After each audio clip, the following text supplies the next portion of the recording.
I slept for 20 hours a day for 30 days. Here's what too much sleep does to a mind. Everyone knows what too little sleep does. I have done that experiment. 96 hours without sleep. I have watched my own arithmetic deteriorate in real time, watched myself nod at wrong answers and call them correct, watched the footage of myself speaking to something outside a window at 3 a.m. that wasn't there. I know what happens when you take sleep away.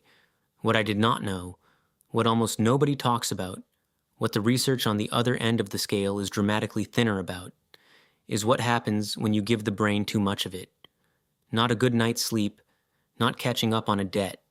20 hours a day, every day, for 30 days. I wanted to know what the mind does when it is given more unconsciousness than it knows what to do with. The answer surprised me in a way I did not expect to be surprised. The theory.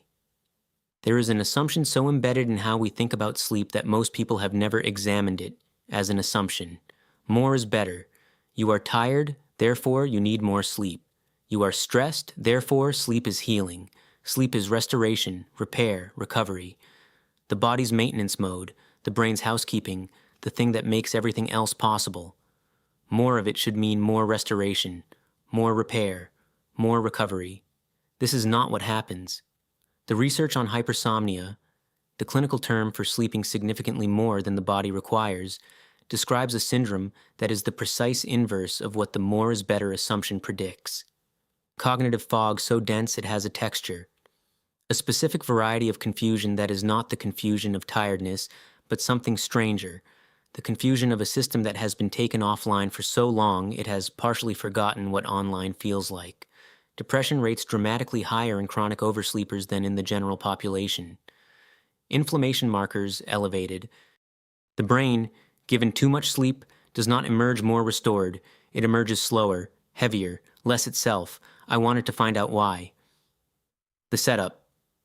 The practical problem with sleeping 20 hours a day is that you cannot simply decide to do it. The human body, left to its own devices, will not sleep 20 hours a day. It will sleep 7 or 8, and then refuse, regardless of how dark the room is or how determined you are. I solved this with a sleep researcher's assistance in a protocol I am not going to recommend. Timed light exposure to suppress the wake-promoting effects of morning light. Scheduled sleep periods across both night and extended afternoon blocks. Melatonin timed precisely to extend rather than initiate sleep. Bedroom temperature calibrated. Stimulation between sleep periods kept to an absolute minimum. No exercise, no bright light, no significant conversation. The goal was not to sleep continuously. It was to accumulate 20 hours in every 24. In practice, this meant sleeping from 10 p.m. to 7 a.m., 9 hours, then a darkroom nap from 12 p.m. to 11 p.m., 11 more, 2 hours of wakefulness per day, dawn and dusk, barely enough time to eat, record a check-in, and return to bed. My partner thought this was the strangest thing I had ever done. Given the catalog of things I have done, this is a significant assessment. I began on a Tuesday. Week 1, the sweetness. The first week was seductive in a way I had not anticipated and have since come to understand as the trap. 20 hours of sleep per day, in week 1, felt like the most profound rest I had ever experienced, not because it was, I know this now, but because the contrast with ordinary life was so extreme that the body interpreted it as luxury. I woke into my 2 daily hours of wakefulness feeling a specific quality of physical softness that I associated with perfect mornings. The mornings that happen occasionally when you have slept exactly right, and the world arrives gently and everything feels, briefly, manageable. I had that feeling every time I woke up. By day 5, I had begun to enjoy the sleeping in a way that concerned me slightly even at the time. Not the rest, the unconsciousness itself, the going under. There was something about the permission to simply leave, to close my eyes and exit the waking world with full legitimacy, no alarm, no obligation, that felt like relief in a register I had not known I needed. I noted this in my check-in on day 5. I said, I think I might be using the sleep as something other than rest. I did not fully understand what I meant by that until week 2. Week 2, the fog. The fog arrived around day 10, and it did not leave for the remainder of the experiment. I want to describe it accurately because the word fog is imprecise in a way that undersells what it actually was. It was not the fog of tiredness. I knew that fog from the sleep deprivation experiment, the fog of a brain running on insufficient resource, fighting to maintain function against a deficit. This was different. This was the fog of a brain that had been given too much of the wrong thing, like a muscle that has been immobilized for too long, not weakened by use but softened by its absence, the cognitive equivalent of lying down for so long that standing up is unexpectedly difficult. My 2 hours of wakefulness in week 2 were strange in a way I found difficult to articulate. I was awake. I could see, hear, respond, function at the basic level of a person going through the motions of a day. But there was a quality of presence missing that I had always taken for granted, a crispness of being here that ordinary waking life delivers automatically, and that I had never noticed until it was reduced. I was awake but not fully arrived. Day 12. I attempted to read, a book I had read before. Familiar, accessible, not demanding. I read the same page 3 times without retaining it, not because the words were difficult, because the part of me that normally receives words and does something with them had gone somewhere that 20 hours of daily sleep had sent it and had not fully come back during my 2 hours of wakefulness. Day 14. Halfway. My check-in footage from this day is the one I find most difficult to watch. I look fine. That is what is difficult. I look rested in the specific way that people who sleep too much always look, a softness around the face, an absence of tension. But my eyes in the footage have a quality I can only describe as the lights being on but the occupant having stepped out. Present and absent simultaneously. Awake by every measurable definition and somewhere else by every qualitative one. I noted in my journal, I don't think this is rest. I think this is somewhere else. Week 3. What the sleep was covering. Something became clear in week 3 that I had not seen coming. The experiment had started as an investigation into what too much sleep does to cognition. By week 3, it had become something more uncomfortable than that, an investigation into why I had been so willing to do it. I had entered the setup phase of the experiment with more enthusiasm than I had brought to any of the previous experiments. More enthusiasm than the darkness, the isolation, the silence, the fasting. I had arranged everything with a specific kind of eagerness that I had attributed at the time to scientific curiosity. By day 19, I understood it was not scientific curiosity. The 2 hours of wakefulness per day were, by week 3, the hardest part of the experiment. Not physically, mentally, emotionally. Being awake meant being present to the contents of waking life, the decisions that needed making, the conversations that needed having, the things I had been meaning to address for longer than I wanted to admit. The sleep was not taking me somewhere else.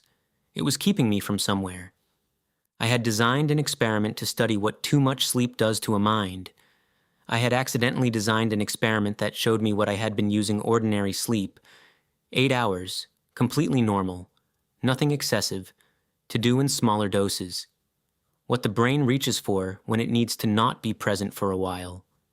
What the closing of eyes does, at a level below rest and recovery, for a person who needs occasional sanctuary from the contents of their own waking life.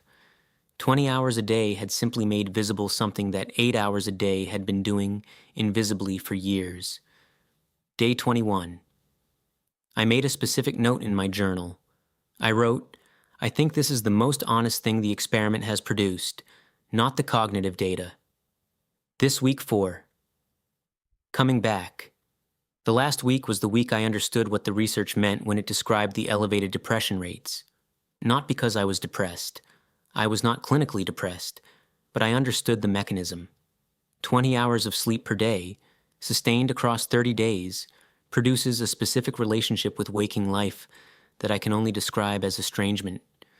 The waking world becomes something you visit rather than something you inhabit. Your 2 hours are a surface you skim before returning to the depth.